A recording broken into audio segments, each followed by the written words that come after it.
إن الحمد لله نحمده ونستعينه ونستغفره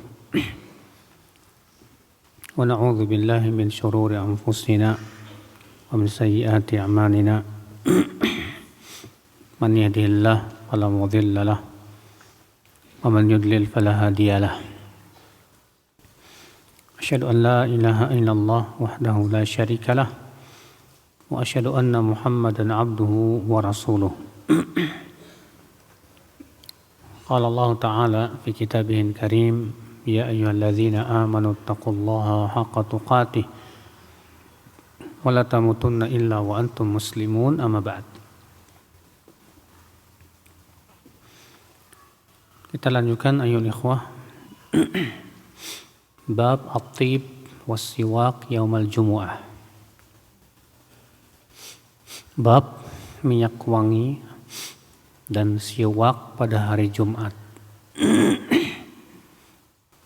An Abi Sa'id Al-Khudri radhiyallahu anhu anna Rasulullah sallallahu alaihi wasallam qala ghuslu yaumil jumu'ah ala kulli muhtalimin wa siwakun wa yamassu min at-tibi ma qadara alaihi.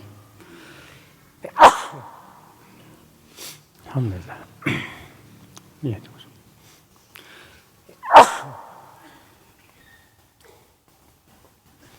mandi hari Jumat wajib atas setiap orang yang sudah balik dan bersiwak dan memakai minyak wangi yang ia mampu untuknya. Di sini menunjukkan yaitu perintah untuk mandi di hari Jumat bagi mereka yang sudah balik. Maksudnya yaitu bagi mereka yang wajib padanya Jumatan. Adapun yang tidak wajib Jumatan maka tidak ada kewajiban untuk apa? Mandi Jumat. Ya. Dan sudah pernah kita sebutkan ikhtilaf para ulama tentang hukum mandi Jumat, apakah itu hukumnya wajib ataukah sunnah muakkadah. Di sini kita ambil faedah yang kedua, anjuran bersiwak, ya, ketika kita hendak pergi ke masjid. Dan ini tentunya bukan hanya di hari Jumat, Pak. Bahkan setiap kali kita ke masjid atau bahkan kita wudu ataupun sholat, kita sangat dianjurkan untuk bersiwak. Karena Nabi sallallahu alaihi wasallam bersabda, "Laula an asyqa ala ummati la amartuhum bis-siwaki 'inda kulli shalah wa firatan 'inda kulli wudu." Kalau bukan karena aku tidak khawatir, ya, memberatkan umatku, aku akan perintahkan mereka untuk bersiwak, ya, setiap kali berwudu. Dalam satu arti yang lain, setiap kali ya sholat. Itu menunjukkan bahwa bersiwak itu hukumnya sunnah muakkadah, ya, sunnah yang sangat ditekankan sekali. Oleh sini juga menunjukkan akal Islam anjuran untuk memakai minyak wangi. Ya, ketika kita hendak pergi Jumat, iya. Bahkan demikian pula ketika kita hendak pergi ke masjid pun dianjurkan, Pak. Karena tujuan daripada ilat memakai minyak wangi itu apa? Yaitu supaya tidak mengganggu orang, Pak, dengan bau baju kita, keringat kita. Dan ini tidak khusus pada hari Jumat, bahkan pada setiap salat berjamaah. Iya. Kita masuk ke bab fadlil tahjir yaumal jumu'ah. Bab keutamaan tahjir. Tahjir yaitu segera melakukan di hari Jumat. Artinya bersegera pergi ke masjid, ya, untuk Jumatan. An Nabi Hurairah radhiyallahu anhu qala qala Rasulullah sallallahu alaihi wasallam, "Idza kana yaumul jumu'ah kana ala kulli babin min abwabil masjidi malaikatun yaktubuna al-awwal fal-awwal. Fa idza jalasa al-imamu tawawu as-suhufa wa ja'u yastami'una adh-dhikr. Wa mathalul muhajjir kamathalil ladzi yuhdi al-badanah. Thumma kalladhi yuhdi baqarah. Thumma kalladhi yuhdi al-kabsh. Thumma kalladhi yuhdi al-dajajah. Thumma kalladhi yuhdi al-baydah." Apabila di hari Jumat, maka setiap di pintu masjid, ya, di setiap pintu masjid ada para malaikat yang mencatat siapa yang datang pertama kali ke masjid. Maka apabila imam telah duduk di atas mimbar, mereka pun kemudian menutup, ya, buku catatannya, dan mereka pun datang untuk mendengarkan ceramah, itu khutbah Jumat. Dan perumpamaan orang yang bergegas, ya, seperti orang yang berkorban dengan unta. Kemudian, ya, setelahnya seperti berkorban dengan sapi. Kemudian setelahnya seperti berkorban dengan kambing. Kemudian setelahnya seperti berkorban dengan dajajah, yaitu ayam. Kemudian setelahnya seperti berkorban dengan, ya, telur.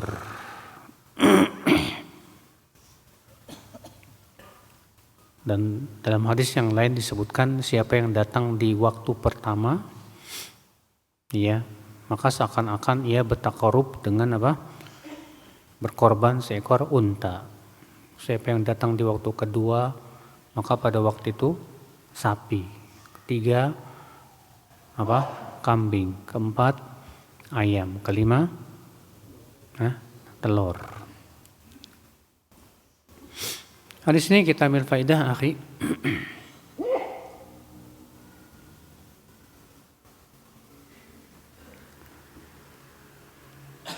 Di antara tugas malaikat,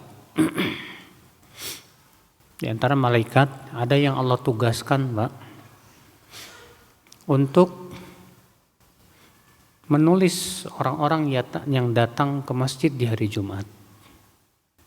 Di setiap pintu masjid itu akan ada malaikat di situ yang akan mencatat orang-orang yang pertama kali pergi kemana? Ke masjid. Ya. Namun tentunya malaikat itu makhluk yang gaib yang kita tidak bisa melihatnya, ya.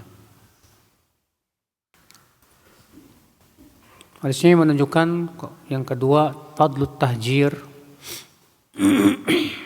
ya, ilal masjid yaumal jumu'ah. Keutamaan bergegas ke masjid pada hari Jumat, ya, untuk supaya kita bisa mendapatkan pahala yang besar. Dan hadis ini dijadikan dalil oleh jumhur, Pak, bahwa berkorban dengan unta itu lebih utama. Memang terjadi ikhtilaf para ulama tentang mana yang lebih utama, berkorban dengan kambing atau berkorban dengan unta. Jumhur mengatakan berkorban dengan unta lebih utama. Dalilnya diantaranya hadis ini. Sementara sebagian ulama mengatakan berkorban dengan kambing lebih utama. Dalilnya ketika Nabi Ismail hendak disembelih, Allah gantikan dengan apa? Dengan unta atau kambing? Dengan kambing. Iya. Kata mereka itu menunjukkan bahwa yang paling utama itu kambing. Yang kedua, kebanyakan hewan kurbannya Rasulullah SAW itu adalah kambing. Sehingga kata mereka itu menunjukkan bahwa yang paling utama itu kambing. Namun pendapat jumhur lebih utama, Pak, lebih kuat, wallahu a'lam. Berdasarkan hadis ini. Karena Nabi mengatakan siapa yang berangkat di saat pertama seakan-akan ia berkorban dengan apa? Unta. Dan siapa yang berangkat di waktu kedua maka seakan-akan ia berkorban dengan apa? Sapi. Siapa yang berangkat di waktu ketiga seakan-akan ia berkorban dengan apa? Kambing. Itu menunjukkan ya, dalil ini tegas, jelas sekali menunjukkan bahwa berkorban dengan unta itu lebih utama daripada dengan apa? Kambing. Bab salatul Jumu'ah hina tazulu syams. Bab salat Jumat itu ketika matahari telah tergelincir.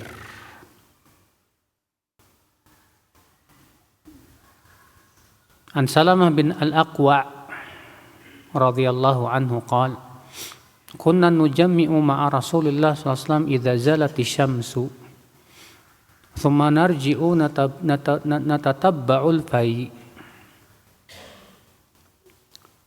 Kami dahulu salat Jumat bersama Rasulullah sallallahu alaihi wasallam apabila matahari telah tergelincir. Kemudian kami pulang di dalam keadaan mencari-cari bayangan. Hadis ini, akhi, iya, merupakan dalil bahwa waktu Jumat itu sama dengan waktu zuhur. Memang terjadi ikhtilaf para ulama dalam hal ini, ya. Sebagian ulama dari pendapat jumhur ahli ilm yang mengatakan bahwa waktu Jumat sama dengan waktu zuhur, yaitu ya saat matahari telah apa? Tergelincir. Sementara Imam Ahmad dalam sebuah riwayat mengatakan bahwa waktu Jumat itu dimulai sebelum zawal. Dimulai sebelum apa? Zawal. Namun pendapat jumhur itu yang paling kuat, Pak. Karena dalil-dalil yang mengatakan bahwa waktu Jumat itu sebelum zawal tidak tegas, tidak sharih. Sedangkan dalil-dalil yang menunjukkan bahwasannya waktu Jumat itu setelah zawal itu rata-rata sharih. Dan tentunya dalil-dalil yang lebih tegas lebih didahulukan daripada dalil yang tidak apa? Tidak tegas. Iya. Dan hadis ini menunjukkan, Pak, bahwa yang disyariatkan dalam sholat Jumat itu menyegerakan, tidak mengakhirkan. Biasa kan kalau Rasulullah SAW kalau hari di sholat zuhur ya, kalau panas banget gitu, biasanya diakhirkan sampai apa? Agak dingin. Tapi untuk Jumatan tidak. Ya, untuk Jumatan kita belum pernah mendapatkan riwayat bahwa Rasulullah SAW mengakhirkannya, ya, sampai agak dingin, tidak. Hadis ini menunjukkan juga, Pak, bahwa pelaksanaan Jumat itu tidak lama. Karena disebutkan dalam hadis ini, kami kemudian pulang dalam keadaan mencari-cari bayangan. Maksudnya bagaimana, Pak? Karena ya bayangannya masih sedikit. Bayangannya masih apa? Masih sedikit sehingga untuk berteduh agak sulit. Makanya disebutkan mereka berusaha mencari bayangan. Itu menunjukkan bahwa waktunya tidak lama. Makanya kata Rasulullah SAW, ya, pendeknya khutbah dan panjangnya sholat, ma'innah ala fiqhi, ya, tanda akan kefakihan. Makanya Rasulullah SAW, ya, kalau Jumatan itu khutbahnya pendek, sholatnya apa? Panjang. Ya. Kalau zaman sekarang khotib rata-rata panjang-panjang, Pak, khutbahnya, Pak. Bahkan di antara khotib ada yang 1 jam khutbah Jumatnya. Tentu ini tidak sesuai dengan petunjuk Rasulullah SAW. Bab fi ittikhadhi mimbari Rasulullah SAW wal qiyami alaihi fi shalah. Bab Rasulullah SAW mengambil mimbar dan sholat di atas mimbar untuk mencontohkan. Wa an Abi Hazim anna nafaran ja'u ila Sahal bin As-Sa'ad qad tamarau fil mimbar min ayyi 'udin hu faqala ama wallah inni la a'rifu min ayyi 'udin hu wa man 'amilahu wa ra'aitu Rasulullah SAW awwala yawmin jalasa 'alayhi qala faqultu lahu ya Aba Abbas fahaddithna qala arsala Rasulullah SAW ila imra'atin ya qala Abu Hazim innahu la yusammiha yawma idzin unzuri ghulamakin najjar ya'malu li a'wadan ukallimun nasa 'alaiha fa'amila hadhihi thalath darajat thumma amara biha Rasulullah SAW fawudi'at hadzal mawdi' fahiya min tarfa'i al-ghabah wa laqad ra'aitu Rasulullah SAW qama alaihi fakabbara wa kabbara an-nas wara'ah wa huwa 'ala al-mimbar thumma rafa'a fanazala al-qahqara hatta sajada fi asli al-mimbar thumma 'ada hatta faragha min akhir salatihi thumma aqbala 'ala an-nas faqala ya ayyuhan nas inni sana'tu hadha lita'tammu bi walita'allamu salati. Bahwa ada beberapa orang, kata Abu Hazim, datang kepada Sahal bin Sa'ad. Semoga Allah meridainya. Mereka berselisih tentang mimbar Rasulullah SAW itu terbuat dari kayu apa.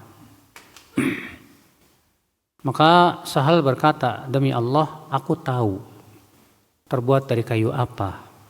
Dan siapa yang mengerjakan mimbar itu?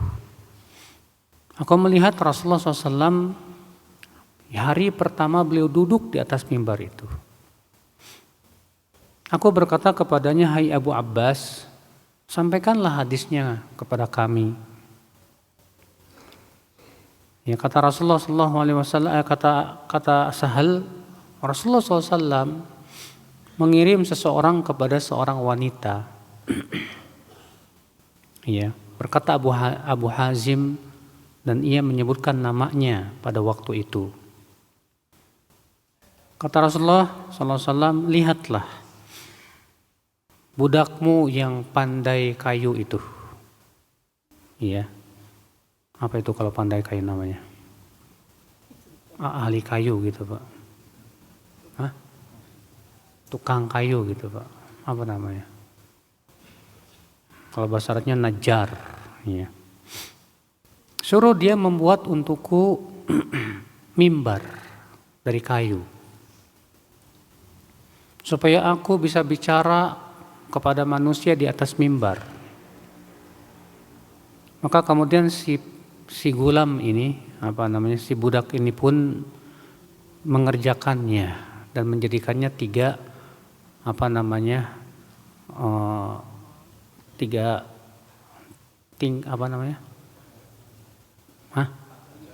tangga, ya, 3 tangga.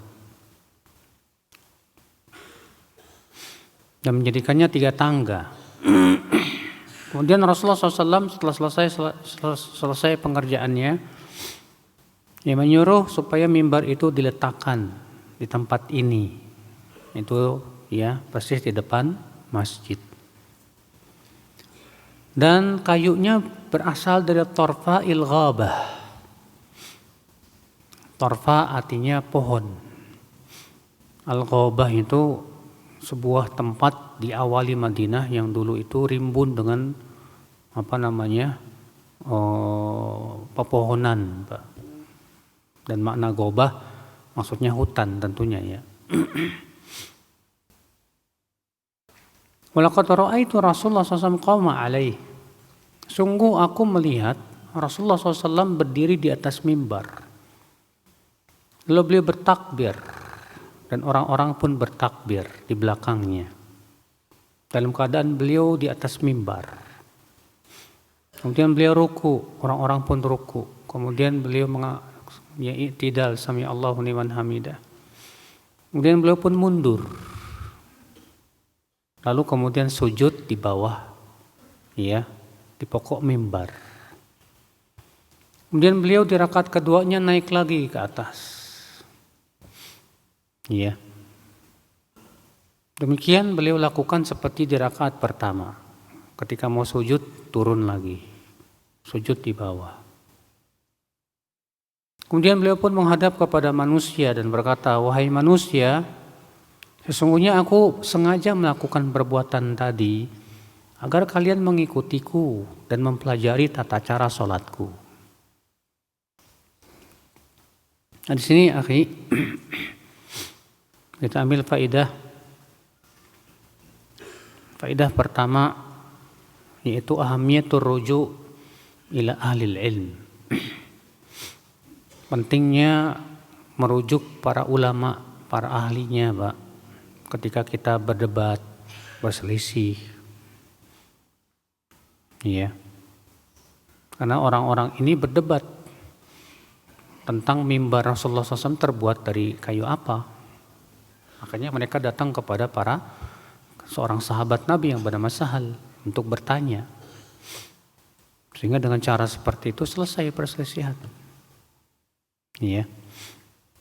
Adapun kita kemudian tidak merujuk para ulama, tidak akan pernah selesai perselisihan. Nah, di sini kita ambil faedah yang akal Islam yang kedua, itu disyariatkannya membuat mimbar, Pak. Di mana mimbar itu di zaman Rasulullah SAW dengan 3 tingkatan, dengan 3 apa? Tangga, dengan tiga tangga gitu. Dalam satu riwayat disebutkan beliau biasanya suka duduk di tangga yang ketiga. Beliau suka duduk di tangga yang keberapa? Yang ketiga. Iya. Nah, di sini menunjukkan juga kita fil faidah yang akal Islam bolehnya bergerak dalam sholat lil hajah. Ya, kalau untuk kebutuhan nggak apa-apa. Buktinya Rasulullah SAW di sini ya sholat di atas apa? Mimbar. Kemudian ketika mau sujud beliau mundur. Kemudian sujud di bawah. Kemudian di rakaat kedua beliau naik lagi. Ya. Kemudian mau sujud mundur lagi. Ini menunjukkan ya boleh bergerak dalam sholat. Tapi syaratnya apa? Syaratnya yang pertama yaitu tidak boleh banyak. Syaratnya yang kedua, kalau ada kebutuhan. Kalau nggak ada kebutuhan nggak boleh.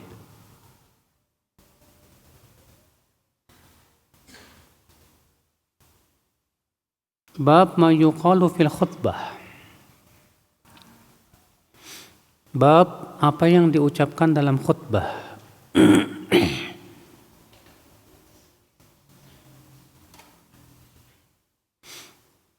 An Ibni Abbasin anna dhimadan qadima Makkah wa kana min Azd Shanu'ah wa kana yarqi min hadhihi ar-rih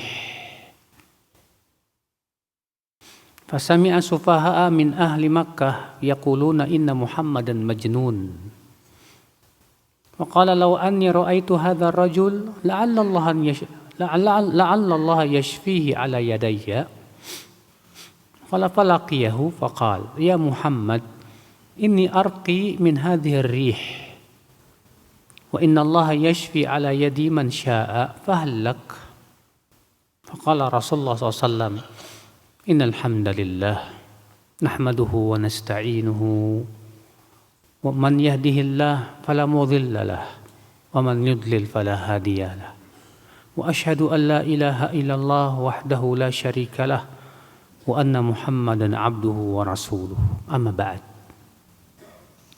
Wa qala a'id alayya kalimatika haula fa'adahunna alaihi Rasulullah SAW thalatha marrat faqala laqad sami'tu qawla al-kahana wa qawla as-saharah wa qawla asy-syu'ara fama sami'tu mithla kalimatika haula wa laqad balagna na'usal bahr.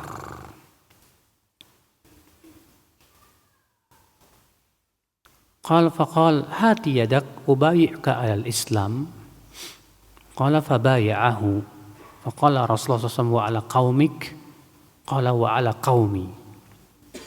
Qala faba'atha Rasulullah SAW sariyatan famarru biqaumi. Faqala sahibus sariyah lil jaish hal asabtum min haula'i syai'an. Faqala rajulun minal qaum asabtu minhum mithara. Faqal rudduha fa inna haula'i qaumu dhimad.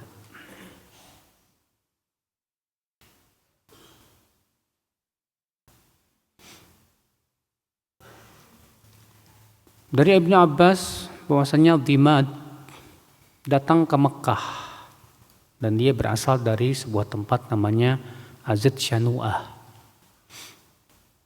Dan orang ini, tuh dhimad ini Pak, dia suka meruqyah orang yang kemasukan jin. Orang yang kemasukan apa? Jin.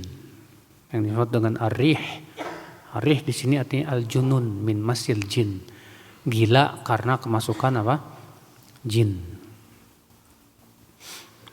Lalu kemudian ia mendengar ya orang-orang yang bodoh dari penduduk Makkah. Mereka berkata sesungguhnya Muhammad itu gila katanya. Maka kemudian Dhimad berkata, andai aku bisa bertemu dengan orang itu, mudah-mudahan Allah memberikan kesembuhan untuknya melalui dua tanganku ini. Artinya ketika Dhimad mendengar bahwa katanya Nabi Muhammad tuh gila, Dhimad pengen ngeruqyah dia. Maka rupanya dia bertemu dengan Rasulullah SAW. Lalu Dhimad berkata, ya Muhammad, sesungguhnya aku suka meruqyah, ya, dari kegilaan, dari rih, itu kegilaan akibat kemasukan jin. Dan sesungguhnya Allah menyembuhkan melalui aku siapa yang Allah kehendaki. Apakah kamu mau aku ruqyah? Maka Rasulullah SAW bersabda, innal hamdalillah nahmaduhu wa nasta'inuh. Sesungguhnya pujian itu milik Allah. Kami memujinya dan meminta pertolongan kepadanya. Man yahdihillah fala mudhillalah wa man yudlil fala hadiyalah. Siapa yang Allah beri hidayah, maka tidak ada yang bisa menyesatkannya. Dan siapa yang Allah sesatkan, maka tidak ada orang yang bisa memberi hidayah kepadanya. Wa asyhadu an la ilaha illallah wahdahu la syarikalah. Dan aku bersaksi bahwa tidak ada ilah yang berhak diibadahi kecuali Allah saja. Dan tidak ada sekutu baginya. Wa anna Muhammadan abduhu wa rasuluh. Dan bahwasanya Muhammad itu hamba Allah dan Rasulnya. Amma ba'd. Kata Dhimad, coba ulangi lagi kalimat-kalimatmu tadi. Maka Rasulullah pun kemudian mengulanginya sampai 3 kali. Kata Dhimad, aku sering mendengar ucapan para dukun. Aku juga sering mendengar ucapan para penyihir. Dan aku juga suka mendengarkan ucapan para penyair. Aku belum pernah mendengar kalimat-kalimat seperti yang kamu ucapkan tadi itu. Ya. Walaqad balagna na'usal bahr. Disebutkan bahwa yang benar adalah qamus al-bahr. Ya. Sungguh kalimat-kalimat itu telah sampai ke mana? Ke tengah lautan. Artinya, ya, maksudnya adalah kiasan bahwa ini kalimat-kalimat yang luar biasa sekali. Gitu. Maka kemudian Dhimad berkata, kemarikan tanganmu. Aku ingin membaiat kamu di atas Islam. Artinya dimat memutuskan untuk masuk Islam setelah mendengarkan kalimat-kalimat tadi, Pak. Maka kemudian Rasulullah pun membaiatnya. Lalu Rasulullah bersabda, dan atas kaummu, iya atas kaumku juga. Suatu ketika Rasulullah SAW ya setelah hijrah ke kota Madinah mengirim pasukan dan melewati kaumnya Dimad. Lalu kemudian ya kepala pasukan berkata kepada pasukannya, apakah di antara kalian ada yang mendapatkan sesuatu dari kaum tersebut? Seorang dari mereka berkata, aku mengambil alat bersucinya. Kata ketua pasukan, kembalikan. Itu kaumnya Dimad. Itu kaumnya siapa? Dimad. Karena kan Dimad sudah berbaiat kepada Rasulullah SAW dan atas dirinya dan atas kaumnya. Iya, sehingga dilindungi oleh Rasulullah SAW. Di sini ya akhi kita ambil faidah jawazur ruqyah, bolehnya ruqyah, Pak.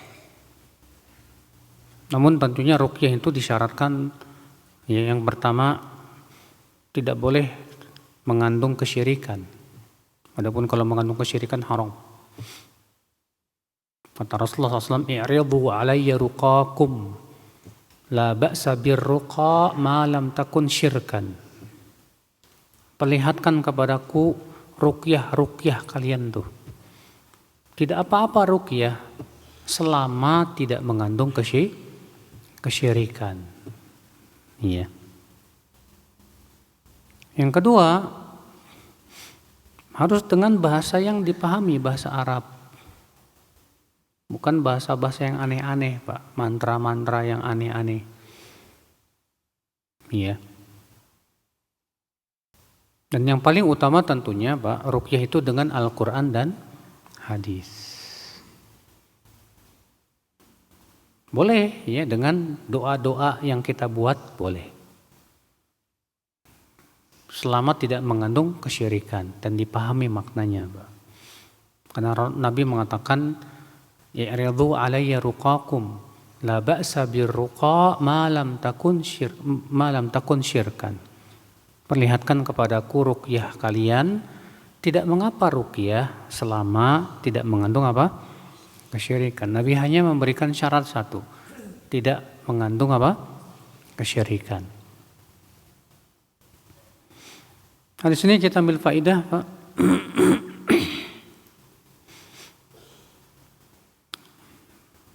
Itu beratnya dakwah Rasulullah SAW.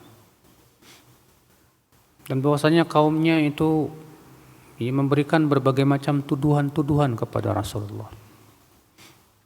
Rasulullah dituduh gila, Rasulullah dituduh penyair, Rasulullah dituduh dukun.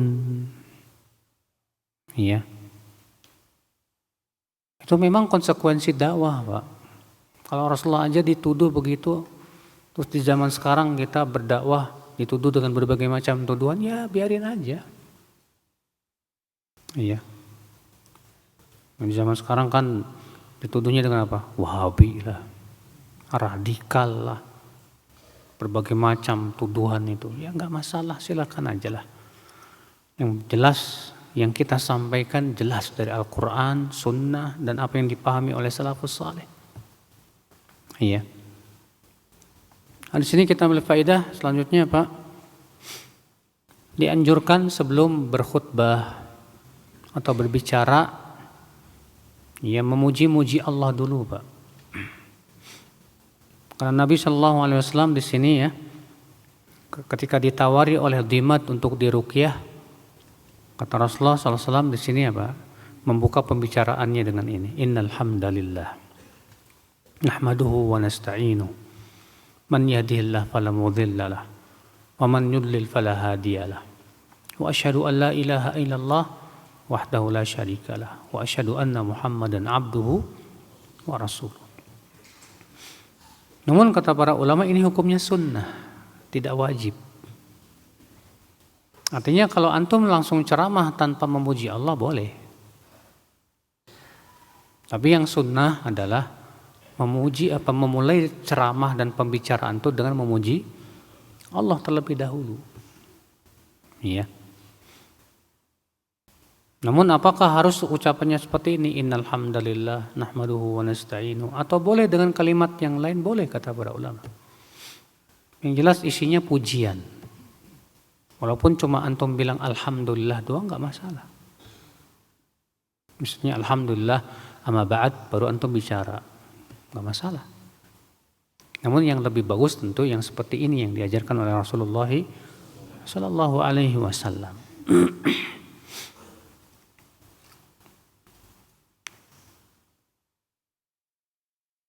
Bab raf'is saut bil khutbah wa ma yaqulu fiha. Dan Rasulullah sallallahu alaihi wasallam, Pak, dalam hadis-hadis yang sahih, ya, kalau khutbah Jumat itu membaca tadi pertama innal hamdalillah nahmaduhu wa nasta'inuhu wa nastaghfiruh sampai asyhadu an la ilaha illallah wahdahu la syarikalah wa asyhadu anna muhammadan abduhu wa rasuluh. Kemudian beliau membaca ya ayyuhalladzina amanu taqullaha haqqa tuqatih wa la tamutunna illa wa antum muslimun. Kemudian membaca awal surat An-Nisa ya ayyuhan nas, ya, ittaqu rabbakumul ladzi khalaqakum, ya, min nafsi wahidah wa khalaqa minha zawjaha wa batha minhuma rijalan katsiran wa nisaa wattaqullaha alladzi tasaaluna bihi wal arham innallaha kana 'alaikum raqiba. Kemudian membaca dalam surat di akhir surat Al-Ahzab itu ya ayyuhalladzina amanu taqullaha wa qulu qawlan sadida yuslih lakum a'malakum wa yaghfir lakum dhunubakum wa may yuti'illaha wa rasulahu faqad faza fawzan 'azima. Kemudian beliau membaca amma ba'd fa inna asdaqal hadithi kitabullah wa khairal huda atau hadi Muhammadin sallallahu alaihi wasallam wa syarrul umur muhdatsatuha wa kullu muhdatsatin bid'ah wa kullu bid'atin dhalalah. Cuma masalahnya, Pak, yang ini nih dihindari oleh orang banyak, Pak. Karena akhirnya itu menampar ya, orang yang doyan bid'ah masalahnya. Fa inna asdaqal hadithi kitabullah wa khairal huda Muhammadin sallallahu alaihi wasallam wa syarrul umur muhdatsatuha. Seburuk-buruk perkara adalah yang diada-adakan. Wa kullu muhdatsatin bid'ah. Setiap yang diada-adakan bid'ah. Dan setiap bid'ah itu sesat, itu panas, Pak. Di telinga ahli bid'ah itu telah panasnya minta ampun. Makanya kita lihat mereka enggak ada yang mengucapkan itu. Bahkan imam yang membaca ini disebut wah ini Wahabi ini. Padahal hadisnya sahih. Ya Rasulullah mengucapkan itu ketika khutbah Jumat, diriwayatkan Abu Daud, Tirmidzi, Nasai, Ibnu Majah dan yang lainnya dengan sanad-sanad yang sahih. Ikhwata Islam, saudaraku seiman. An Jabir bin Abdullah qala kana Rasulullah sallallahu alaihi wasallam idza khataba ihmarrat 'ainah wa 'ala sautuhu washtadda ghadabuhu hatta ka'annahu munziru jayshin yaqul sabbahakum wa massakum. ويقول بعثت أنا والساعة كهاتين ويقرن بين أصبعيه السبابة والوسطى ويقول أما بعد فإن خير الحديث كتاب الله وخير الهدي هدي محمد صلى الله عليه وسلم وشر الأمور محدثاتها وكل بدعة ضلالة ثم يقول أنا أولى بكل مؤمن من نفسه man taraka malan fali ahli wa man taraka dainan aw daya'an fa ilayya wa alayya.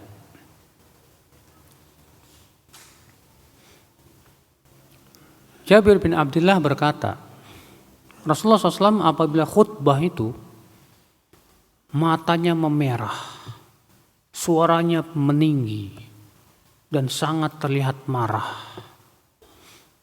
Seakan-akan beliau memberikan peringatan kepada pasukan, ya, bahwa musuh akan menyerang kalian di waktu pagi dan petang. Beliau bersabda, aku diutus dalam keadaan dengan hari kiamat itu seperti ini. Beliau kemudian ya merendengkan antara sababah jari telunjuk dengan jari tengahnya. Artinya sudah dekat dengan kiamat. Dan Rasulullah bersabda, amma ba'd fa inna khairal hadithi kitabullah. Sesungguhnya sebaik-baik ucapan adalah kitabullah. Wa khairal hadi hadi Muhammadin sallallahu alaihi wasallam. Sebaik-baik petunjuk adalah petunjuk Muhammad sallallahu alaihi wasallam. Wa syarrul umuri muhdatsatuha. Dan seburuk-buruk perkara adalah yang diada-adakan. Wa kullu bid'atin dhalalah. Dan setiap bid'ah itu apa? Sesat. Kemudian Rasulullah bersabda, aku yang lebih layak kepada setiap mukmin dari dirinya.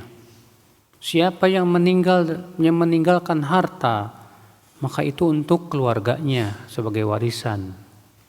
Dan siapa yang meninggalkan hutang atau keluarga, itu tanggung jawabku. Ya, artinya kalau misalnya ada orang yang meninggal dunia, Pak, dan dia meninggalkan harta, maka harta itu jadi warisan keluarganya. Tapi kalau ada orang yang meninggal dunia, tapi dia punya hutang, ya, maka kata Rasulullah itu kewajibanku. Artinya dalam Islam pemerintahlah yang akan membayarkannya. Kalau dia punya anak-anak, maka pemerintahlah yang menanggung, ya, anak-anaknya. Itu dalam Islam begitu, Pak. Iya. Di sini kita ambil faedah, Pak, di antara adab ceramah khutbah Jumat itu dengan suara yang keras dan lantang, Pak. Itu adabnya begitu. Ya, bukan dengan suara yang mendayu-dayu, Pak. Akhirnya orang khutbah pada waktu khutbah Jumat banyak yang tidur itu. Kebanyakan kita lihat seperti itu. Ya, makanya penting sekali seorang khotib Jumat itu berusaha untuk suaranya keras. Ya. Nah, di sini kita ambil faedah yang akal Islam, dekatnya masa Rasulullah diutus dengan hari kiamat. Kata Rasulullah, bu'ithu ana was-sa'atu kahatain. Aku diutus menjadi seorang nabi dan rasul. Sementara jaraknya dengan hari kiamat seperti ini, sudah dekat.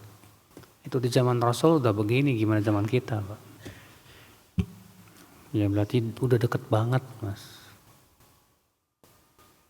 Di sini menunjukkan, Pak, dianjurkan imam atau khatib Jumat mengucapkan ini.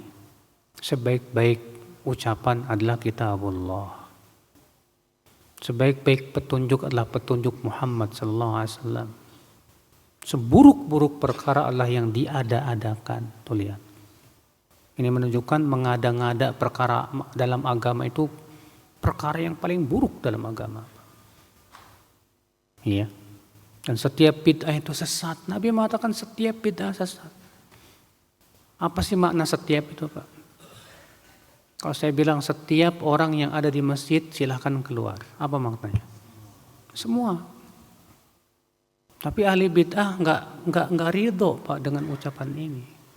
Akhirnya mereka berusaha ya mencari-cari cara gimana caranya supaya bid'ahnya tetap laris. Kata mereka apa? Kullu itu artinya bukan semua, tapi sebagian. Masya Allah. Ulama bahasa Arab, ahli bahasa Arab mana yang mengatakan begitu? Ahli usul fikih mana yang mengatakan begitu? Tidak ada satu pun ahli usul fikih yang mengatakan bahwa kul itu artinya sebagian. Semua ahli fikih, silakan baca kitab-kitab usul fikih, mengatakan bahwa kullu itu min alfadhil umum. Kullu itu termasuk lafaz-lafaz yang menunjukkan kepada umum. Iya. Ikhwati Islam, saudaraku seiman. Tapi saya kira cukup karena sudah adzan sepertinya. anak kerja di sekolah Islam yang di dalamnya banyak mengerjakan bid'ah. Apa yang anak harus lakukan? Ya, antum punya kemampuan tidak untuk mengingkari? Ya, kalau antum tidak punya kemampuan, ya antum mengingkari dengan hati. Tapi bukan berarti antum ikut-ikutan, jangan. Tapi kalau antum punya kemampuan untuk menjelaskan, jelaskan. Dan jangan takut dengan celaan ataupun misalnya diancam mau dikeluarin, gak masalah.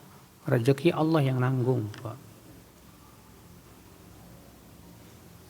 Jika nifas lebih dari 40 hari, apakah terhitung darah nifas? Pendapat yang ana condong kepadanya adalah kalau lebih dari 40 hari wajib mandi, wajib sholat. Selebihnya itu dianggap sebagai darah rusak. Iya. Berdasarkan hadis dari seorang sahabat, saya lupa namanya, kanatin nufasa taq'udu ala ahdi Rasulullah SAW arba'ina yaum. Dahulu para wanita di zaman Rasulullah SAW yang nifas itu, mereka bernifas 40 hari. Iya.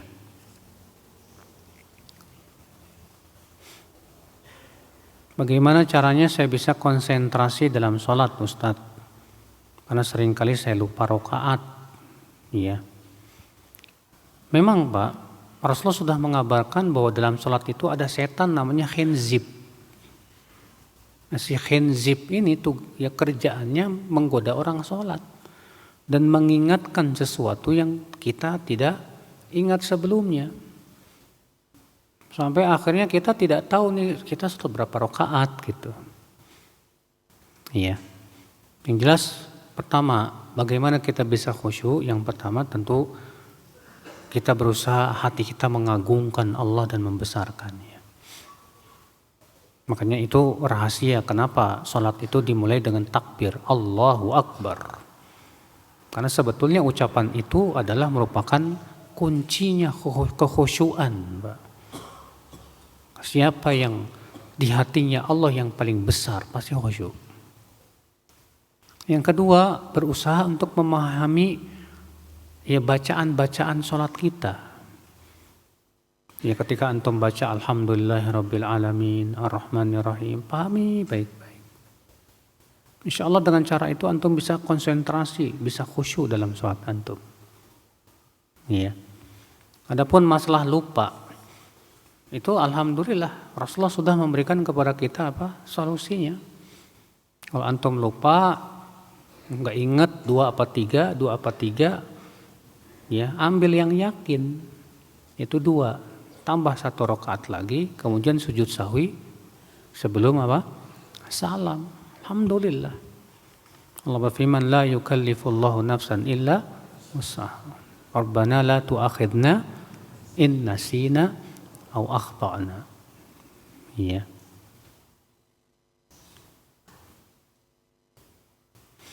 Dalam hadis dijelaskan ketika khatib sedang menyampaikan khutbah, para sahabat mendengarkan dengan serius dan menatap tajam ke khatib. Betul. Demikian dalam Sunan Abu Daud begitu. Bagaimana ketika sang khatib menyampaikan bacaan-bacaan yang tidak perlu dan terkadang menyampaikan dalil yang lemah bahkan palsu? Wajibkah kita tetap mendengar dan mendengarkan dengan serius? Kalau ternyata yang dia sampaikan jelas-jelas kesesatan, Pak, lalu membawakan syubhat-syubhat, maka mendengarnya tidak disyariatkan. Kenapa? Karena mendengarkan syubhat yang bisa merusak hati dan keimanan haram. Tidak boleh. Maka kita tidak perlu mendengarkannya. Iya. Ini memang repotnya seperti itu, Pak. Ketika yang si khotib itu menyampaikan pemikiran dia yang nyeleneh, yang aneh. Iya. Tapi kalau misalnya antum setelah khutbah antum langsung nanya ke ustadz atau cari referensi dan yang lainnya, ya, ini sebelum Si khotibnya pergi misalnya minta nomor HP-nya. Setelah itu antum cari referensinya, jelasin. WA deh, Afwan Pak Ustadz, yang antum sampaikan tadi begini. Hadisnya lemah atau palsu. Jelaskan sebab-sebabnya gini. Biar dia ya introspeksi diri gitu. Oh ternyata ya di hadapan saya yang ceramah ada ahli ilmu, Masya Allah.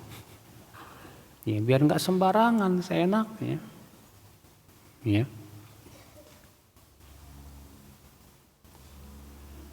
Ketika khutbah baca doa, apakah mengangkat tangan? Tidak disyariatkan mengangkat tangan.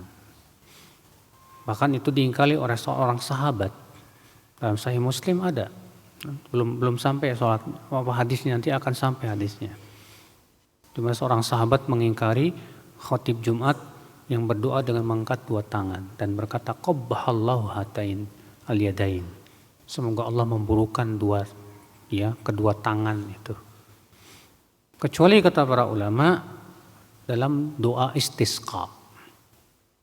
Karena Rasulullah SAW ketika khutbah Jumat datang orang Arab Baduy minta supaya Rasulullah berdoa diturunkan hujan, maka Rasulullah mengangkat tangannya. Allahumma aghithna. Dan makmum pun juga disyariatkan mengangkat tangan.